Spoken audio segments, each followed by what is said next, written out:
우리 친구들 안녕. 안녕. 우리 친구들 한 주간 잘 지냈나요? 전우사님, 네. 어제가 무슨 날이었죠? 어제요? 바로 스승의 날이었죠. 맞아요. 스승의 날이었죠. 전도사님은 그럼 어릴 적 기억나는 선생님이 계신가요? 네, 몇 분이 계시긴 한데 초등학교 4학년 때 저를 아주 예뻐해 주시고 잘 챙기셨던 선생님이 생각이 나네요. 그래서 그 선생님한테 제가 중학생이 되어서도 편지를 이렇게 써서 보냈던 기억이 있어요. 와, 그 선생님도 전도사님 같은 제자가 있어서 정말 행복했겠네요. 우리 친구들은 어떤가요? 우리 친구들 지금 선생님들과 좋은 추억 만들고 있나요? 네. 우리 친구들도 꼭 선생님들과 좋은 추억, 행복한 시간 가지면 좋겠어요. 네, 그래서 혹시 담임 선생님에게 편지를 아직 안 썼다면 선생님에게 편지를 써보고 우리 강도사님에게도 유년부 친구들은 전사님에게 또 그리고 교회학교 선생님에게 편지를 써보면 좋겠어요. 맞아요. 그러면 정말 행복할 것 같아요. 자, 우리 친구들 그럼 오늘 또 기대하면서 예배를 시작하겠습니다.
하나님 아버지, 코로나로 인해 우리 모두 영상으로 예배드리고 있습니다. 하루빨리 코로나가 종식되어 교회에서 예배드리게 해주세요. 또 다른 친구들이 아프지 않고 건강하게 해주시고 이 코로나 시국에서도 희망차게 매일 보내게 해주세요. 오늘 예배드리는 우리 친구들 모두 은혜받게 해주시고 친구들 가정에 성령이 충만하게 해주시옵소서. 예수님의 이름으로 기도드립니다. 아멘.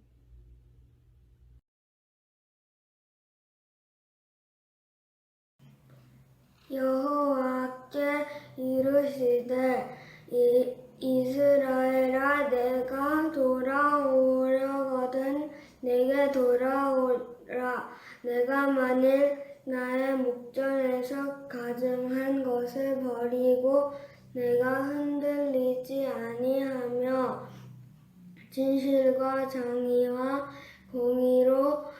여호와의 삶을 두고 맹세하면 나라들이 나로 말미암아 스스로 복을 빌며 나로 말미암아 자랑하리라.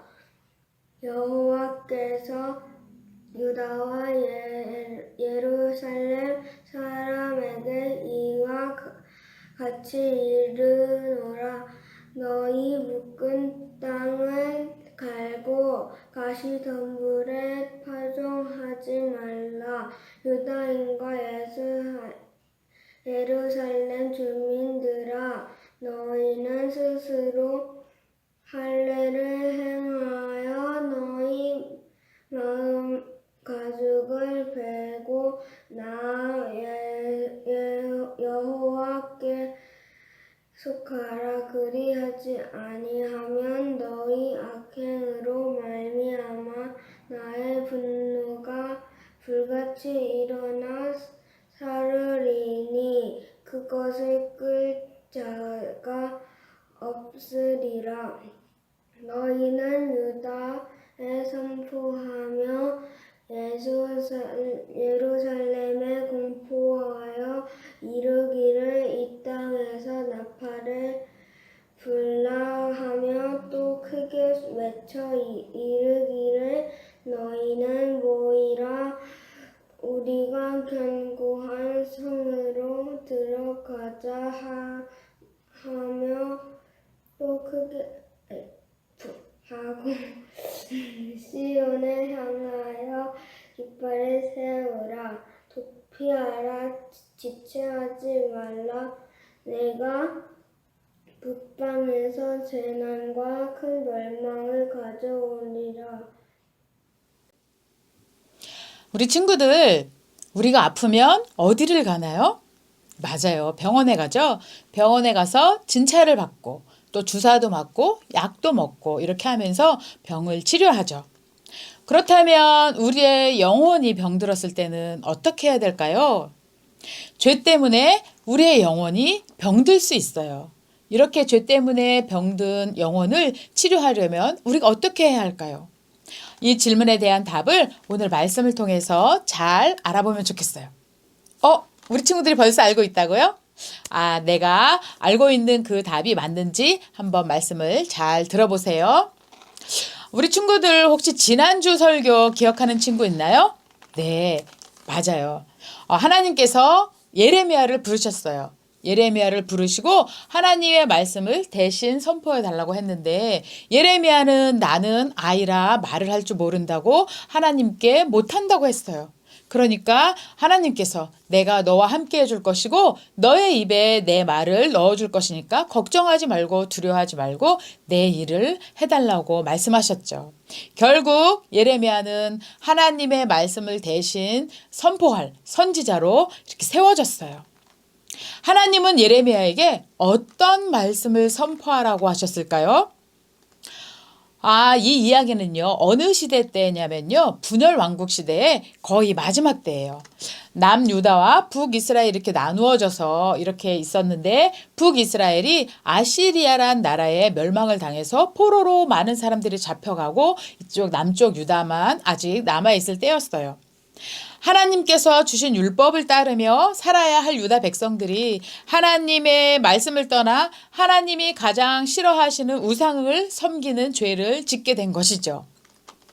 하나님이 아닌 스스로가 주인이 되어서 자신을 섬기며 살아간 것이에요.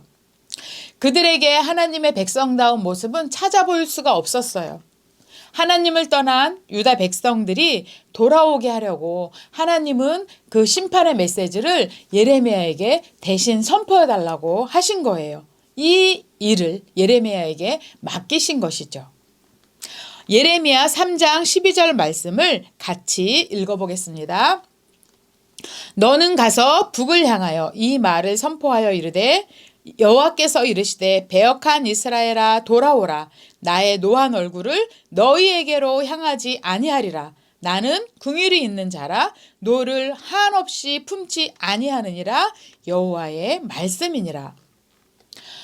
우리 친구들은 하나님께 죄를 짓게 되면 어떤 마음이 드나요? 어떻게 행동하게 되나요? 어떤 친구들은 죄를 아주 가볍게 여겨서 뭐 아무 일도 없었던 것처럼 아무 생각 없이 살아가는 친구들도 있겠지요. 또 어떤 친구들은 작은 죄를 짓고도 하나님 앞에 너무 죄송해서 어떻게 해야 하는지 하나님께 기도하며 또 용서를 구하는 친구들도 있을 거예요. 우리는 살아가면서 크든 작든 죄를 짓고 살아가게 되지요. 이스라엘 백성들도 정말 많은 죄를 짓고 살았던 것 같아요. 우리 친구들 한번 생각해 보세요. 부모를 떠나서 부모가 아닌 다른 사람을 따라 이 죄를 정말 온갖 죄를 다 짓고 다니는 자녀를 보고 있다면 그 부모의 마음은 어떨까요? 하나님의 마음은 어떨까요? 하나님은 유다 백성들을 단번에 멸망시키시고 싶지 않으셨어요. 그렇게 하실 수 있지만 그들을 돌이켜서 다시 하나님의 자녀로 삼아주고 싶으셨죠. 왜냐하면 하나님의 자녀로 선택하셨고 그들을 아직까지 사랑하시기 때문에 죄를 뉘우치고 그들이 돌아오기를 바라신 것이지요. 기회를 더 주고 싶으셨던 거예요. 그래서 예레미야를 통해서 이 뜻을 선포하게 하셨지요. 그렇다면 유다 백성들은 예레미야의 말을 듣고 어떻게 했을까요?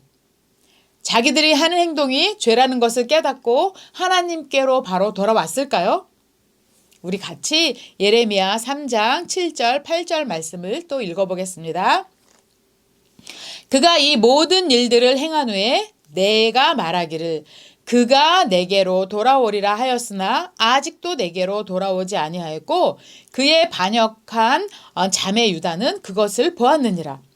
내게 배역한 이스라엘이 간음을 행하였으므로 내가 그를 내쫓고 그에게 이혼서까지 주었으되 그의 반역한 자매 유다가 두려워하지 아니하고 자기도 가서 행음함을 내가 보았노라. 남쪽 유다 백성들은 북쪽 이스라엘이 멸망당하는 것을 보고도 죄에서 돌이키지 않았어요. 계속해서 죄에서 벗어나지 못하고 하나님을 두려워하지도 않았어요. 하나님을 계속 속이고 패역한 모습을 하고 있는 유다 백성들을 하나님은 다 보고 계시고 알고 계시다고 이렇게 말씀하고 있는 것이죠. 하나님은 또 유다 백성들에게 이렇게 말씀하셨어요. 예레미야 4장 7절을 표준 세번역 번역으로 읽어보겠습니다. 사자가 일어나서 숲속에서 뛰쳐나오듯이 세계 만민을 멸망시키는 자가 길을 나섰다. 그가 너의 땅을 황무지로 만들려고 제자리를 떴다. 이제는 너의 모든 성읍이 폐허가 되어 주민이 없을 것이다. 너희가 의지하고 도움을 청할 곳은 강한 나라 아수르 애굽이 아니라 하나님이다. 내게로 돌아오라고 말씀을 하시는 것이죠. 그렇지 않다면 결국 북이스라엘이 하나님의 심판을 받게 된 것처럼 너희 남유다도 심판을 받게 될 것이라고 경고한 것이죠. 너희들이 믿고 의지했지만 강한 나라에 의해서 도리어 너희가 이용당하고 그들의 포로가 되어서 고통의 시간을 보내게 될 것이라고 선포하시는 것이죠. 너희들이 하나님의 백성이었지만 죄 가운데 있으면 세상에서 부끄러움을 당하게 될 것이라고 정말 안타깝고 간절한 마음으로 하나님은 그 마음을 예레미야에게 대신 선포하게 하셨어요. 우리 친구들, 이제 유다 백성들이 어떻게 해야 할까요? 우리 친구들, 심판의 이야기가 나오니까 두려운가요? 하지만 감사하게도 기쁜 소식이 있어요. 하나님께서는 유다 백성들을 심판하시겠다고 말씀하셨지만 동시에 구원의 소망에 대해서도 말씀해 주셨어요. 하나님께 돌아와서 용서를 구하면 구원해 주시겠다고 약속하셨어요. 구원의 약속을 주시며 말로만 회개하지 말고 우상들을 버리고 죄들로부터 떠나라고 하셨어요. 하나님께서는 죄를 미워하셔서 죄에 대해서는 심판하시지만 자신의 백성이 심판을 받지 않고 구원받기 원하신다는 것을 우리 친구들이 꼭 기억하면 좋겠어요. 그렇다면 어떻게 유다 백성이 죄로부터 회복되고 구원받을 수 있을까요? 우리 같이 예레미야 4장 1절에서 2절 말씀을 표준 세번역으로 읽어볼게요. 시작! 이스라엘아, 정말로 내가 돌아오려거든 어서 나에게로 돌아오너라. 나 주의 말이다. 내가 싫어하는 그 역겨운 우상들을 내가 보는 앞에서 버리고 너의 마음이 흔들리지 않으면, 그리고 내가 주의 살아계심을 두고 진리와 공평과 정의로 서약하면 세계 만민이 주의 복을 받고 그들도 주를 자랑할 것이다. 아멘. 구원받을 수 있는 길은 오직 하나예요. 마음을 돌이켜 하나님께로 돌아가는 것이지요. 마음을 다해서 회개하는 것이에요. 사랑하는 우리 친구들이 생각하는 회개는 무엇인가요? 아마도 하나님께 죄를 고백하고 용서를 구하는 것만 생각하지 않나요? 당연히 죄를 고백하고 용서를 구해야 돼요. 하지만 회개는 그 이상으로 중요한 점이 있어요. 그것이 무엇인지, 어떻게 해야 하는지 좀 전에 읽은 말씀을 자세히 알아보겠습니다. 첫째, 회개는 하나님 앞에서 가증한 우상을 버려야 되는 거예요. 그 우상 때문에 흔들리지 않아야 돼요. 유다 사람들이 하나님 대신 남편으로 섬겼던 이방의 우상들을 버리는 것을 말해요. 하나님을 섬긴다고 하면서 함께 섬겼던 그 우상들을 버려야 되는 것이지요. 그리고 우상 숭배의 유혹에 흔들리지 않도록 마음을 단단히 먹어야 돼요. 회개는 한결같은 마음으로 하나님만을 끝까지 섬기는 것, 하나님께 나아가는 것을 말하는 거예요. 둘째, 회개는 진실과 공의와 정의의 여호와의 삶을 두고 맹세하는 것이에요. 마음에 거리낌이나 거짓이 없이 진심으로, 전심으로 오직 하나님만을 섬기며 살아가야 하는 것이지요. 죄의 고백과 마음과 삶의 변화가 반드시 함께 있어야 하는 것이라고 말하고 있는 것이에요. 구체적이고 실제적인 삶의 변화가 나타나야 돼요. 바로 내 마음과 삶의 변화가 함께 움직여야 되는 거지요. 죄악된 마음과 죄악된 삶을 버리고 하나님의 말씀에 순종하며 그 말씀을 따라 살아가야 되는 거예요. 하나님은 예레미야 4장 4절에서 이렇게 말씀하고 계세요. 유다인과 예루살렘 주민들아, 너희는 스스로 할례를 행하여 너희 마음 가죽을 베거나 여호와께 속하라.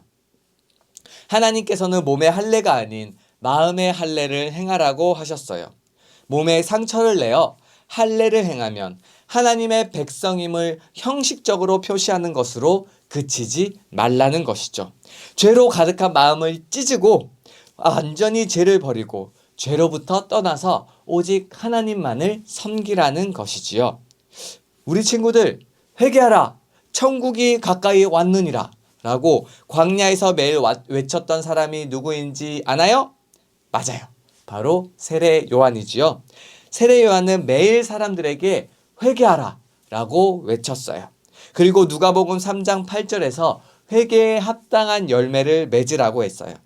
회개에 합당한 열매를 맺으라는 요한의 말에 함께 있던 무리들이 그것이 무엇인가요? 라고 물었어요.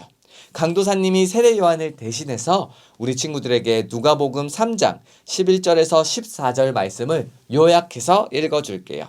잘 들어보세요. 옷 2벌 있는 자는 옷 없는 자에게 나눠줄 것이요, 먹을 것이 있는 자도 그렇게 할 것이니라. 세리들은 부과된 것 이외에는 거두지 말라. 사람에게서 강탈하지 말고 거짓으로 고발하지 말고 받는 금료로 족할 줄로 알라. 아멘. 어때요? 무슨 말인지 알겠나요? 한마디로 회개는 말뿐만 아니라 변화 그 자체인 것이에요. 마음과 삶의 완전한 변화가 있어야 돼요. 죄의 길에서 떠나고 또 자기만 알던 그 이기적인 마음을 떠나서 남을 생각하는 하나님의 길로, 하나님의 마음으로 변화하는 것이지요.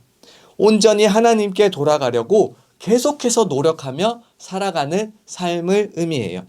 하나님은 하나님의 말씀을 따라 우리가 살아가기를 원하세요. 죄로 인해 우리의 영혼이 병들었을 때 우리를 치료할 수 있는 유일한 약이 뭘까요? 유일한 치료의 약은 오직 하나님뿐이세요. 하나님께로 돌아가면 회복되고 하나님께로 돌아가면 우리가 살 수 있어요.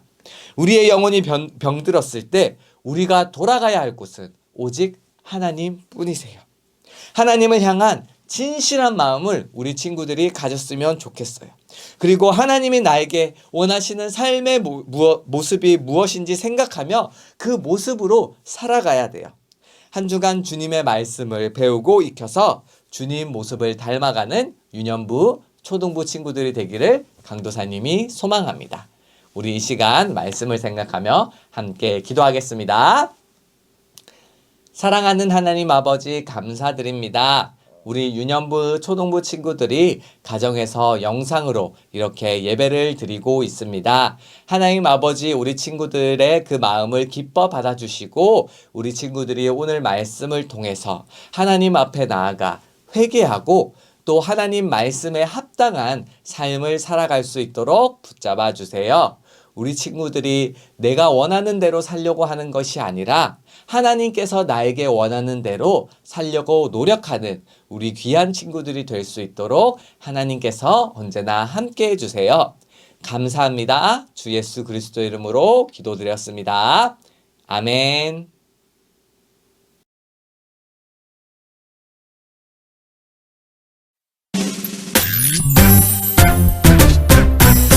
하늘에 계신 우리 아버지여 이름이 거룩히 여김을 받으시오며 나라가 임하시오며 뜻이 하늘에서 이루어진 것 같이 땅에서도 이루어지이다. 오늘 하루 우리에게 일용할 양식을 주시옵고 우리가 우리에게 죄 지은 자를 사하여 준 것 같이 우리 죄를 사하여 주시옵고 우리를 시험에 들게 하지 마시옵고 다만 악에서 구하시옵소서. 나라와 권세와 영광이 아버지께 영원히 있사옵나이다. 우리를 시험에 들게 하지 마시옵고 다만 악에서 구하시옵소서. 나라와 권세와 영광이 아버지께 영원히 있사옵나이다. 아멘.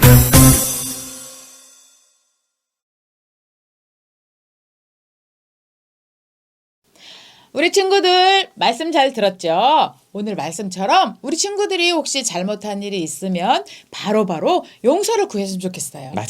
강도사님은 어떠세요? 혹시 친구랑 싸우게 되면 용서를 잘 구하는 편인가요? 사실 부끄럽지만 저도 잘 먼저 용서를 구하는 편이 아니었어요. 오히려 막 네가 더 잘못했잖아 이렇게 성질만 냈던 것 같아요. 아, 그러면은 앞으로는 어떻게 하실 거예요? 자, 오늘 말씀을 듣고 이제는 내가 먼저 용서를 구해야겠다라고 결심했어요. 결심해야죠. 맞아요. 네, 우리 친구들은 어떨까요? 우리 친구들도 이렇게 결단하는 시간을 가져보면 좋겠어요. 맞아요. 그래서 우리 친구들 이번 한 주간 한 명 이상에게 꼭 용서를 구했으면 좋겠어요. 내가 먼저 다가가서 내가 미안했어 아니면 부모님에게 제가 잘못했어요 라고 용서를 구하는 우리 친구들이 되기를 소망합니다. 소망합니다. 자, 그러면 한 주간 또 건강하고 건강하고 씩씩하고 씩씩하고 용서를 구하고 용서를 구하고 다음 주에 만나요. 안녕.